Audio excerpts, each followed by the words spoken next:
That's all right. Mr. Chef, you want to go ahead and get started? It is 6 o'clock, and I believe the first item on the agenda is a recognition of our guests. Could we, I'm going to try to pronounce this last name, and I'm going to do it completely. No, I'm not. Is there a student from Bright Adventures named Sarah here? Yes. How do you say your last name?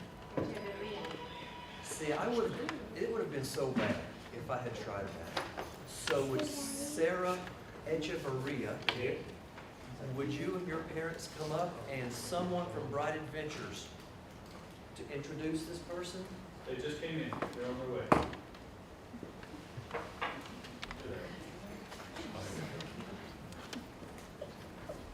Sarah, come up here just a minute, please.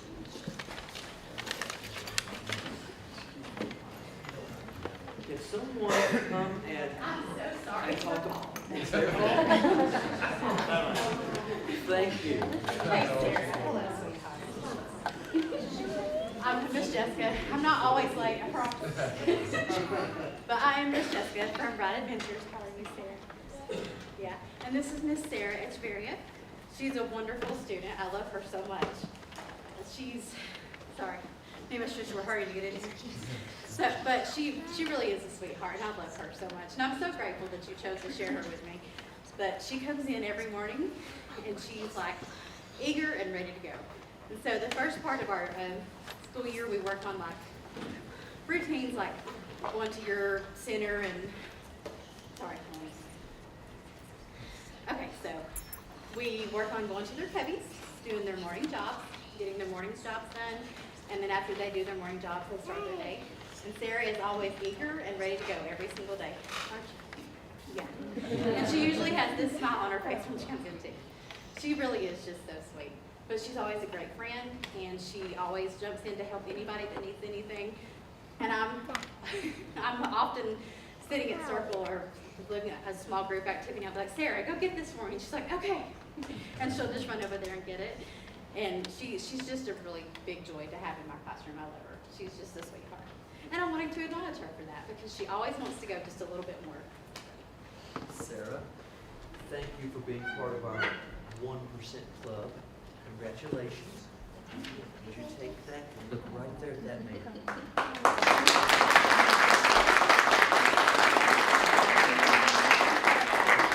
Hey, it's their fault. Good. Emmeline Arch. Did I say that one correctly? Is that you?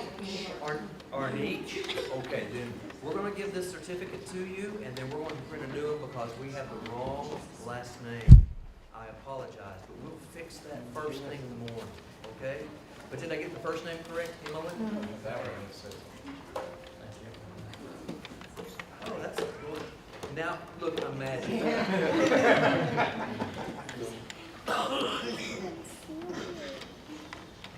Talk to us about Miss Emmeline. Okay, so I had to write it down. I get nervous. So Emmeline is receiving this award for a couple of reasons. She's a student who's always ready to work. Her attitude towards learning is going to help her so much to reach her learning goals. She will try and doesn't give up. She will go back and correct her work if she needs to. She's making steady progress towards her learning goals. She's also a good friend to everybody in the classroom, and she wants to do the right thing. She's sweet and caring, and we love having her in our classroom. I love you, Amy.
stove.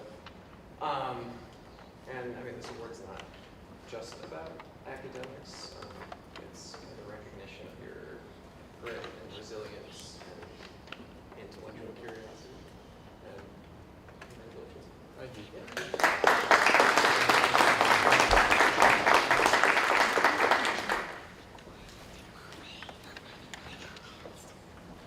Did Kevin Tuttle arrive?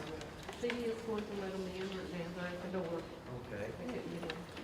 So, will Miss Tuberville, are there any new staff here who we have not introduced before? I do not think so. I think that we're clear on that. So if we can wait for just a minute for Mr. Tuttle to get here so that we can recognize him before we officially start the meeting. Okay? Give us just a few minutes to bring them in, okay? Thank you all.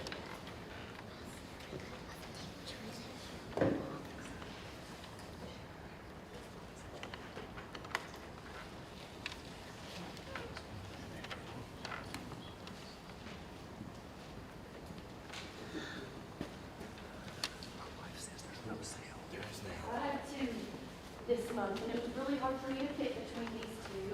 So this is Mr. Kevin Tuttle, and he is new to our school system this year, aren't you, buddy? And we started off the year really well, and he has just continued to grow. I think the most amazing thing about him that we've seen is he has learned to self-regulate. We do something in our class called alpha breaths, where they get to do all these different breathing techniques, acting like different animals, and you can tell that he uses those when he's frustrated, when he's worried, or he's having a hard time being still, or anything like that. And he has just gone from not being able to sit at all to doing exactly what he needs to do when he needs to, and encouraging his classmates to do the same. So we are really, really proud of you, Kevin. And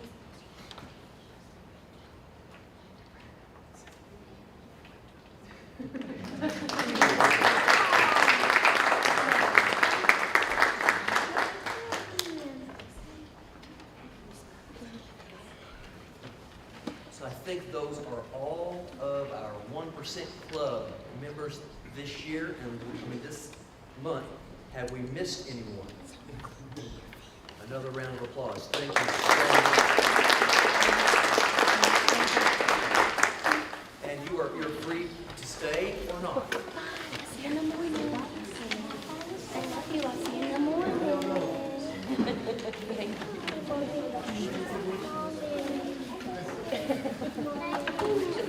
They sit with each other.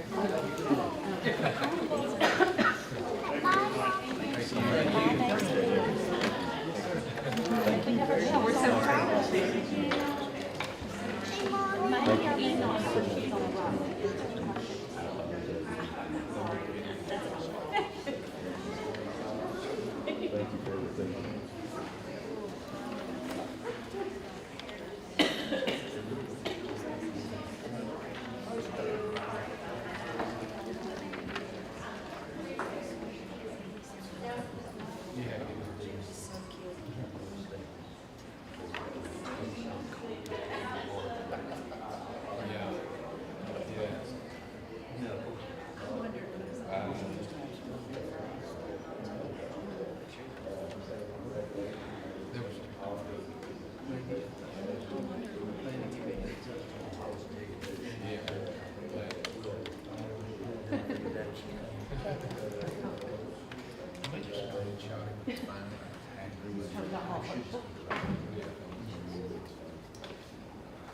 Mr. Wright, whenever you're ready, we can move forward with the remainder of the meeting, if you want to. Yeah, we'll go ahead and begin with the pledge and then the prayer.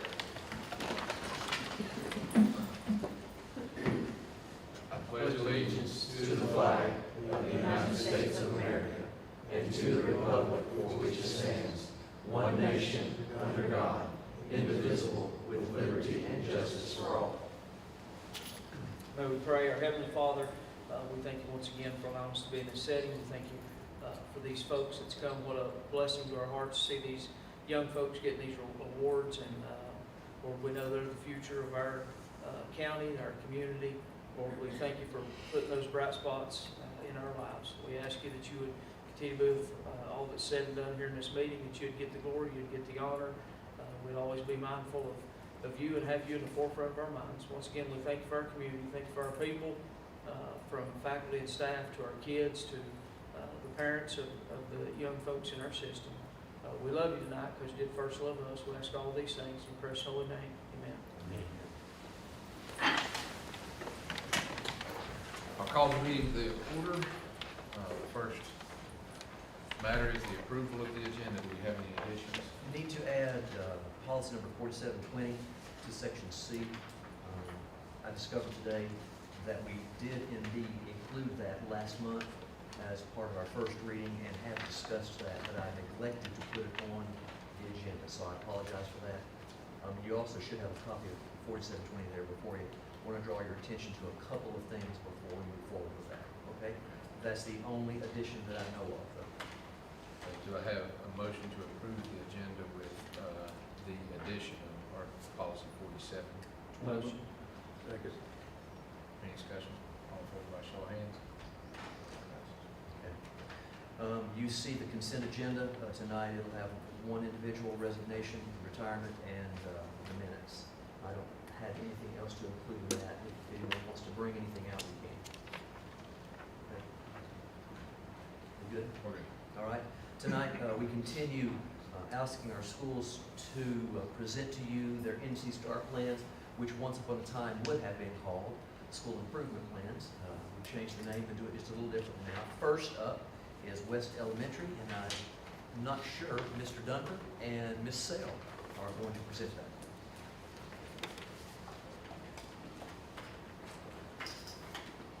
So this year, we're working to align our goals for NC STAR team with those of the Lighthouse team. In previous years, our NC STAR team has been responsible for the data, academics, policies, and the Lighthouse team's kind of been more of the heart of the school, more social and emotional.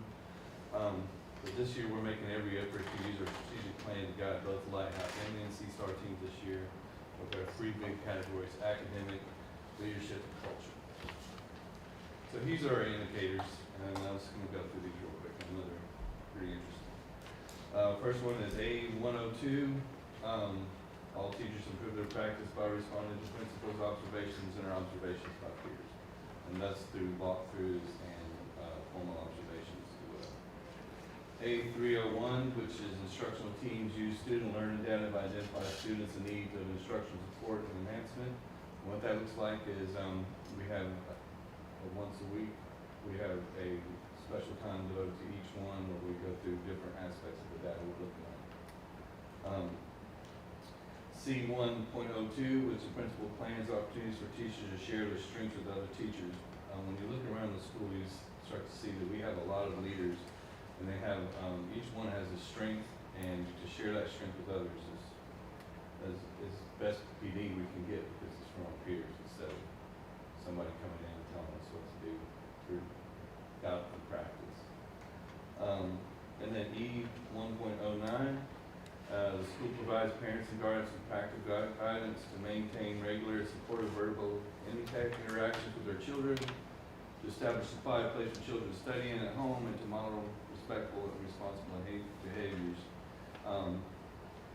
And that looks like grade level sending newsletters, information of leader and me, habits of the month, and Class Dojo is one of our strongest tools for rewards, as well as communication with parents.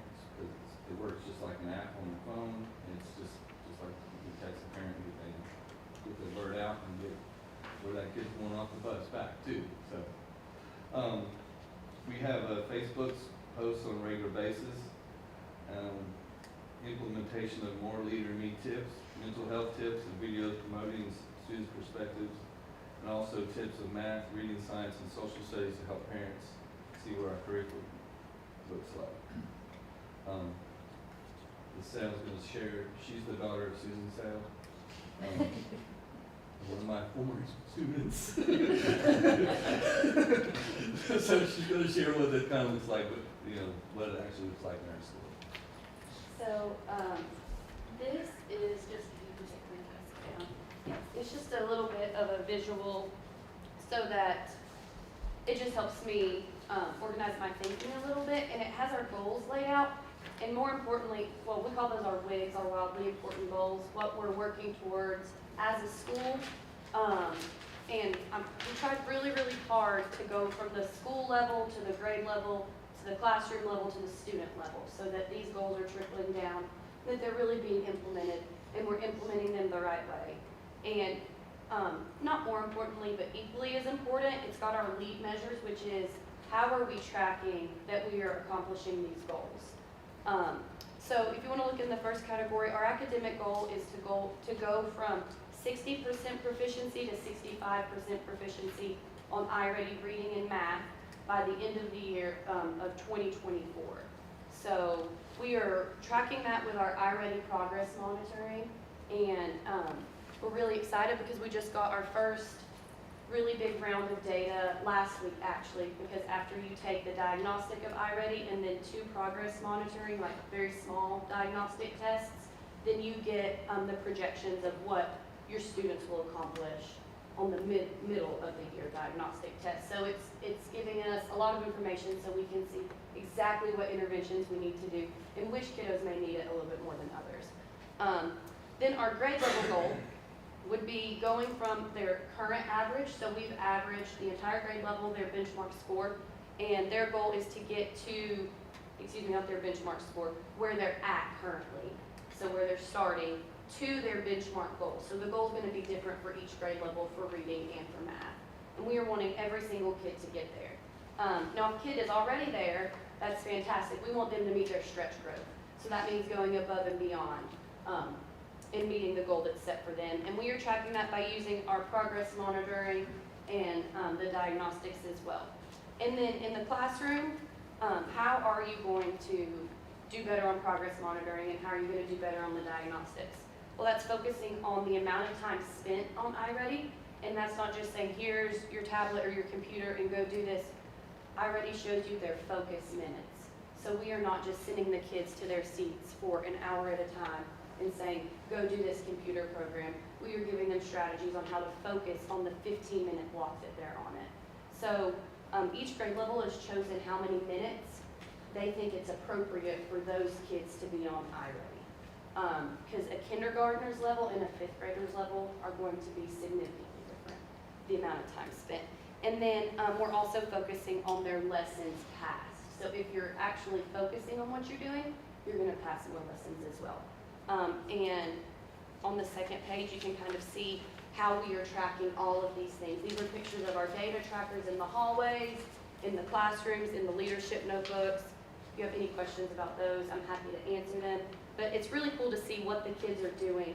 And I wish I could put a video on here for you to see how excited they are when they get to color these things in. Or the feedback, if their goal is to get 3 lessons a week and they only pass 2. Well, I wasn't really focused on Tuesday because this, and this is going on, or the book fair's in town, or whatever it is that week. So it's really good feedback, and it's giving them a goal to accomplish.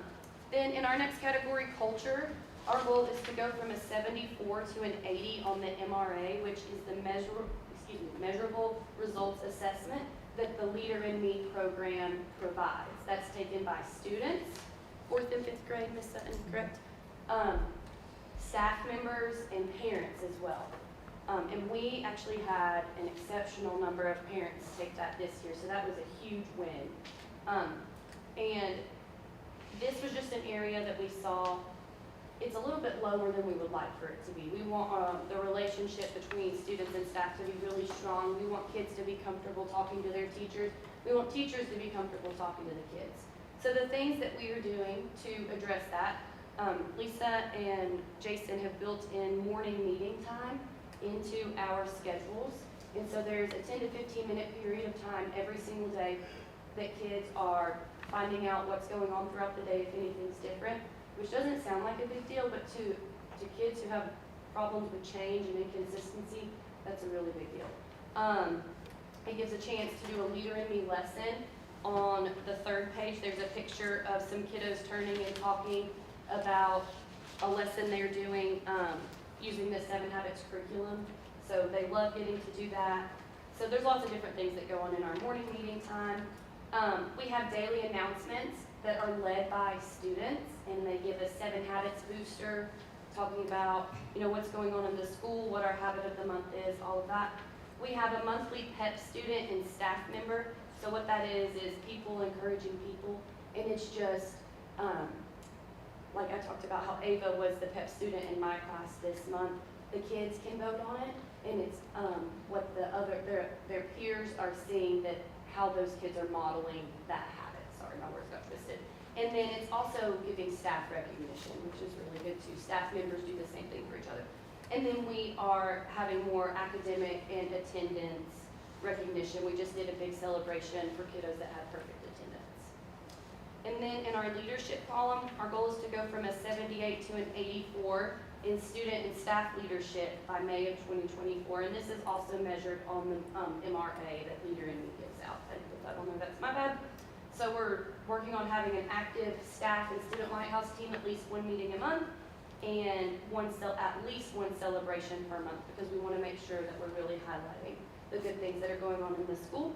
And then our administration going and doing walkthroughs through the classroom and giving 2 positives in 1 area of feedback, working with teachers. And that's been a huge help to me, because you get into the habit of doing things every day, and when you have people who are experienced giving you feedback, it makes a big difference. And then I'm not going to read through those. You can look at them. Just a few shout outs that are going on in our school, and just some pictures for you to enjoy, especially of our tracking that's going on, our student lighthouse team for this year, who just led our Veterans Day program, which was awesome. They did such a good job. The kids running the announcements, and then just an example of some of the newsletters that we are sending home. That was a lot of words in a short amount of time. I'm sorry, I'm trying to stick to my limit. Do you guys have any questions for me or about anything going on at West? Looks good and sounds good. Awesome. Thank y'all. Yeah. All right. Well, thank you guys for your time. I appreciate it. Thank you all very much. And we also have Bright Adventures for you as they come to present their NC Star plan. So I'm going to talk you through 4 main goals that we're working on right now, and you're going to see how 3 of them are feeding into the big one, our WIG of the year, which I'm most excited about, so we'll save it for last. So first, there's 2 that are about developmental domains. So at Bright Adventures, we're looking at the whole child, and how we track that is with teaching strategies goals. So every child has checkpoints entered. They're based on anecdotal records. I'm sure Cody just sat through this, Bill. They're based on anecdotal records that we observe the child and how they play, interact with their peers, and then more formalized assessments where they sit with their teacher follows them around asking them things. And then from those notes, they're placed on a trajectory of whether they're below expectations for their age, meeting their expectations, or exceeding their expectations. So a trend that we've seen since COVID has happened is that we've taken a big hit in language and social emotional development. We're seeing those take a dive. Almost doubling in how many kids are below expectations incoming into pre-K, specifically social emotional language. So that's where we wanted to focus our work for meeting or exceeding expectations by the end of the school year. That's something we want for our kids all the time. It just means we have further to jump when we start with more below. So even though we continue to meet those, now we're working harder to meet those to help pull kids further from those deficits. So those are the big 2 developmental areas. The third of those goals is about parent engagement. And that's about making sure that we are keeping parents involved.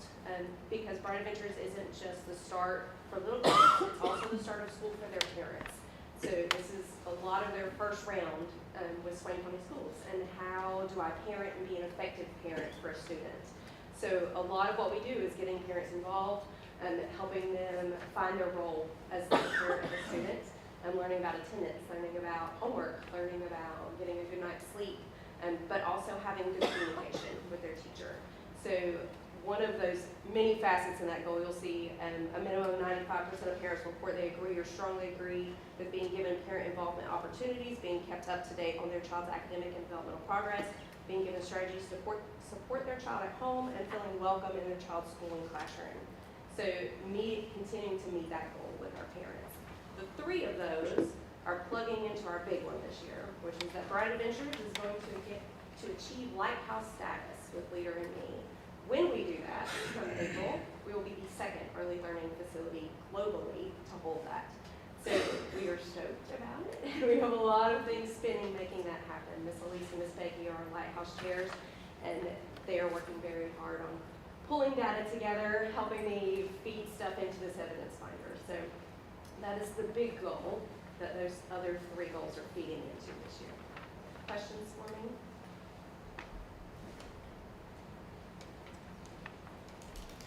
Anyone? Thank you, Trish. Thanks, Mr. Church. Thank you very much.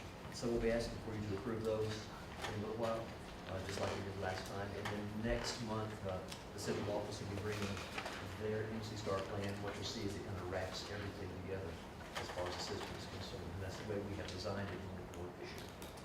The second item of discussion on your agenda has to do with a special called budget meeting.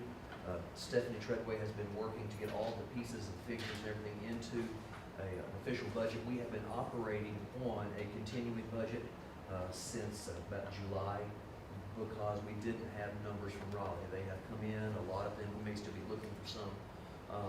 But Stephanie believes that by December the 4th at 5 p.m., that she will be able to have all those pieces together, and she would like for us to just sit down and have a conversation about the budget rather than try to bring that into a board meeting and explain it just before it gets voted on, because sometimes it gets a little bit hefty when you're talking about a school system budget. So would you look at your calendars and see if December the 4th would work for you?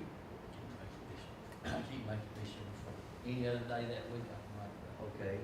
All right. So Stephanie, could we look at December the 5th? Okay. Would December the 5th work for you? It's a Tuesday. Do it at 5. I think that we could be done probably by 6:30 or so. And if you would like dinner, I can provide dinner for you. Okay? Katrina said she would cook. See, look at her. I will. She would. Better Katrina than Tom. Okay. Yes. That's a 5 o'clock. Yes, the December the 4th at 5 o'clock, and at this point, we probably should just go ahead and plan on the middle school, just bounce back and forth on that. I can't guarantee the elevator will be done by December, did I say the 4th? Yeah. December the 5th at 5 p.m. Okay? At middle schools. Yes, please.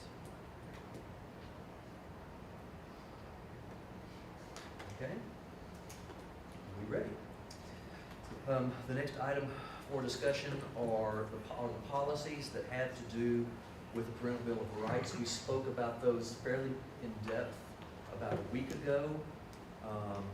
I remember that during that conversation, I was fumbling through trying to explain what well-being means, okay? And I asked Dr. Sutton if he could find well-being questionnaires that we have on record, and he found 2, one that we use and one that we do not. If you'll find the one that has the faces on it.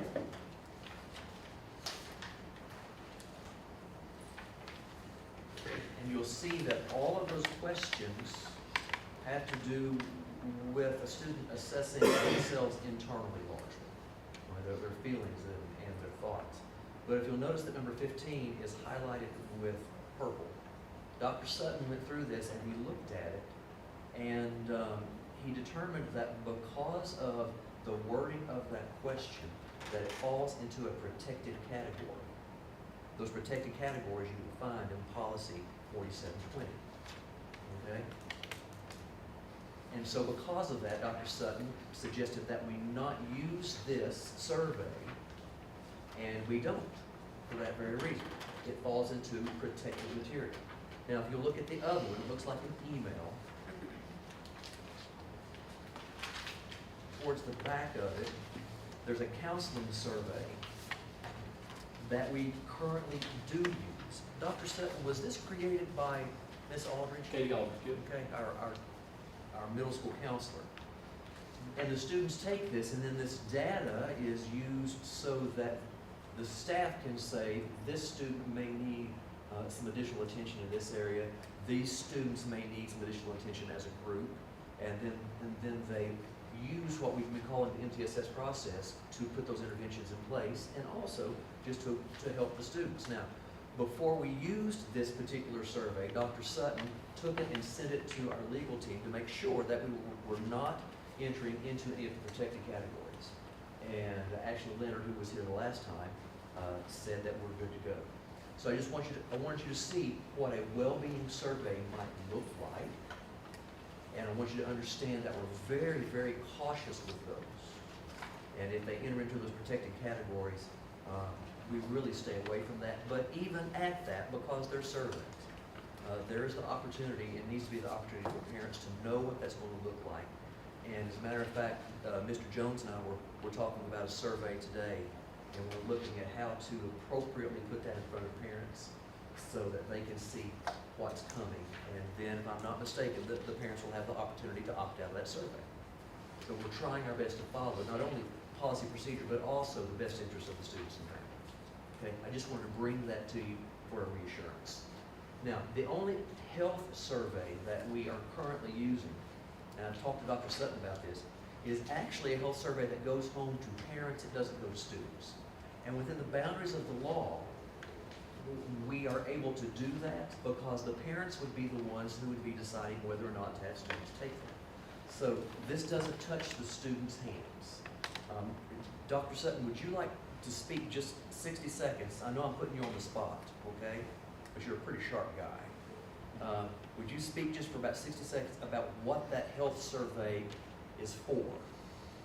So yeah, it's included in our back to school packet, that is all now digital that goes home, and it just includes, parents can put the medical history, if a student has allergies, asthma, on any special medications, just any information that is relevant for the schools to have, so that nurses can follow up, like, medication-wise, if the student has to have medication at school, there has to be a doctor's orders at school, so that just allows the nurses to reach out and contact parents.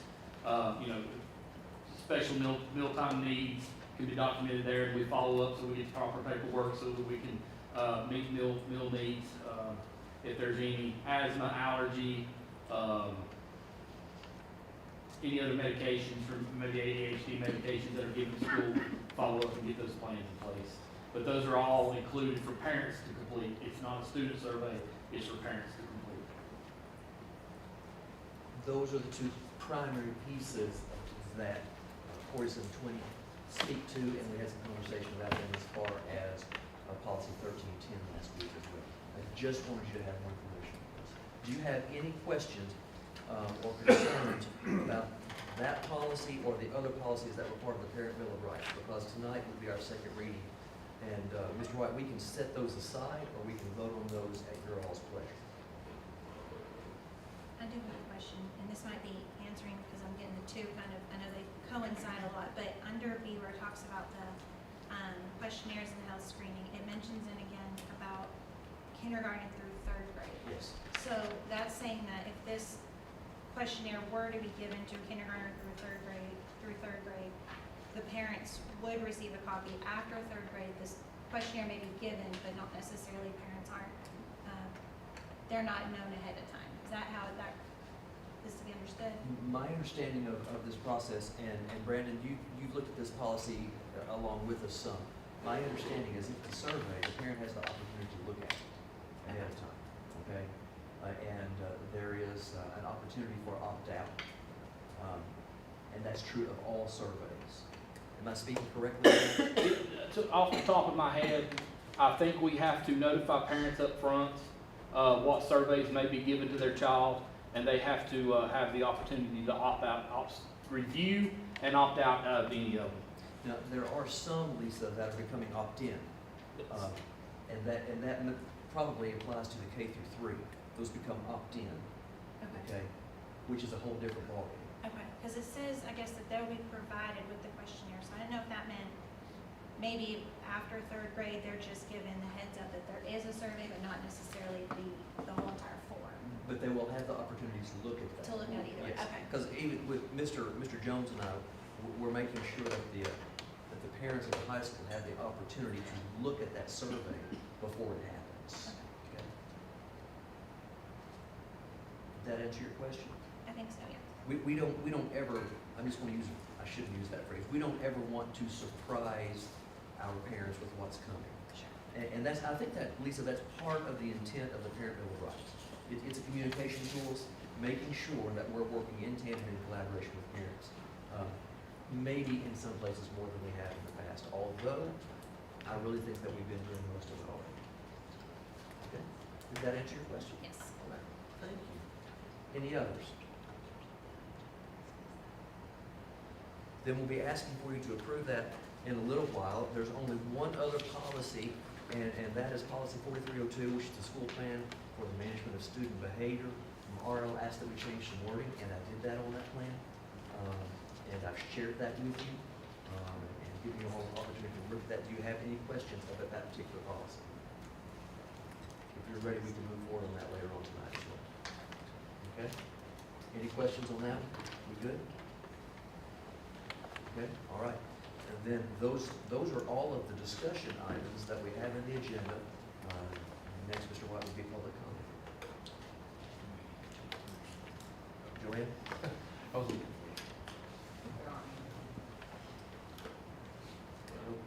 No? Okay. Then that moves us to action. Can I make my recommendations? Yes. All right. I recommend the Swain County Board of Education approve the consent agenda, which includes personnel and the October 9, 2023 and November 6, 2023 open and closed meetings. Motion. Second. Any discussion? All in favor by show of hands? Motion passes unanimously. I recommend that the Swain County Board of Education approve the MC STAR plans presented this evening, which includes West Elementary and Bright Adventures Pre-K. Motion. Second. Any discussion? All in favor by show of hands? Motion passes. May I include policy 4302 in this particular recommendation? Yes. I think you can. Okay. I recommend the Swain County Board of Education approve the Parent Bill of Rights policies as they've been listed, and also policy 4302, school plan for management of student behavior.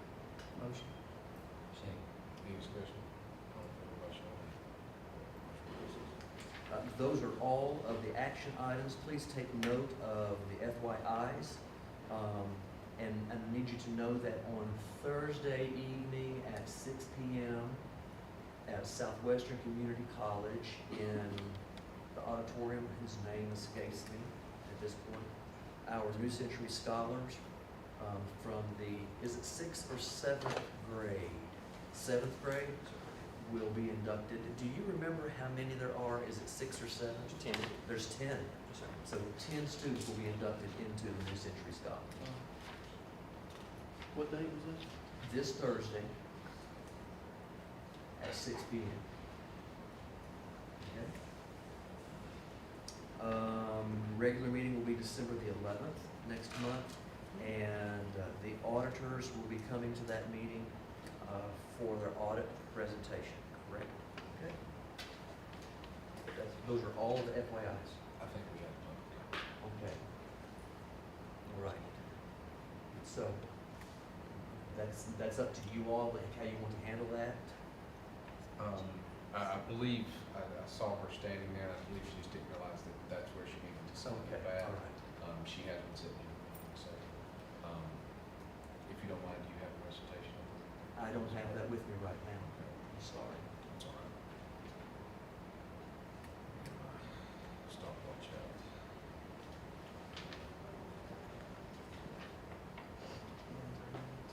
Do what? Yeah.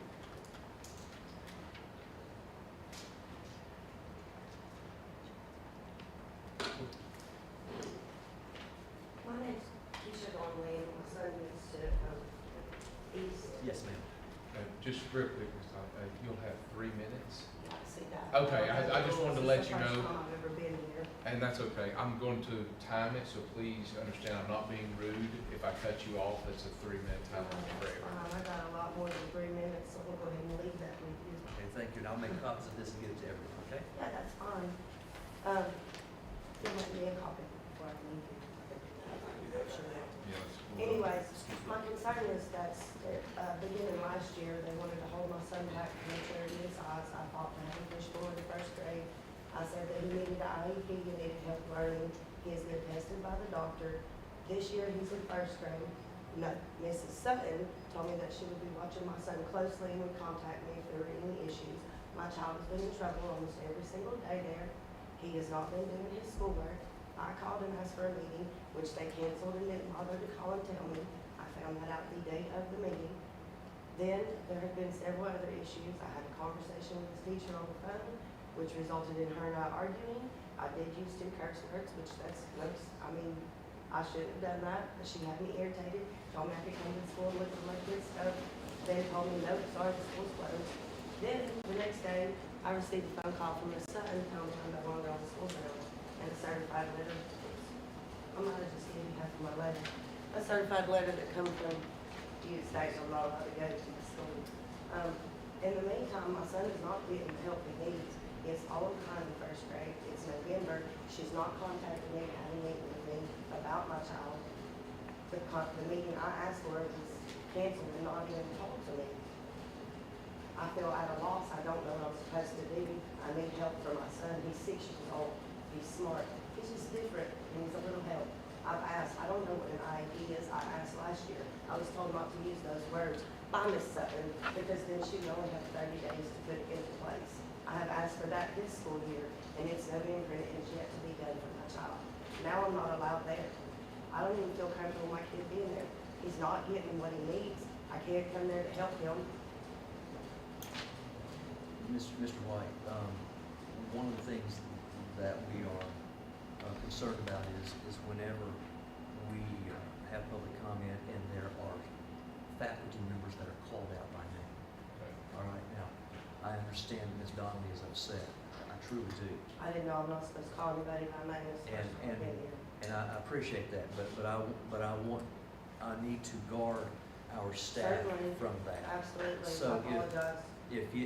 if it would please you, I would be happy to establish a meeting with Ms. Donnelly myself, I called. okay, and in my office, and she and I will have a conversation about this, all right? Okay. So that her points can be well presented, but we can do that in a way that doesn't single out staff members unfairly, okay?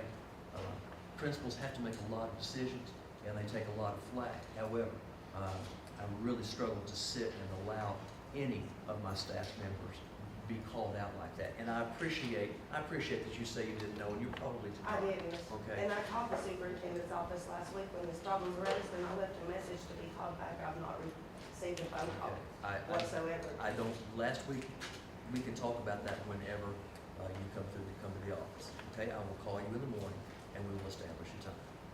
Okay, is that fair? Sounds great. Yeah. All right. I'm available on Fridays. I'm a single mom. I work 2 jobs. Okay, we'll find a way to work that through. All right?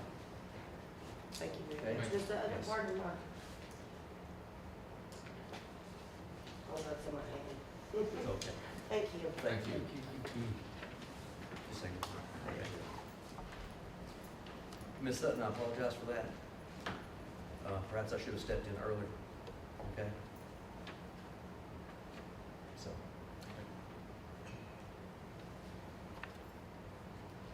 That leaves us, moves us to closed session, if you would like to go to that. Right.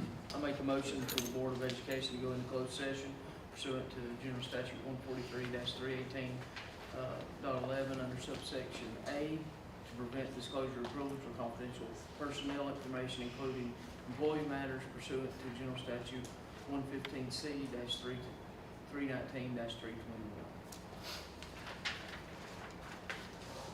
Second. Any discussion? All in favor, by show of hands. Motion passed.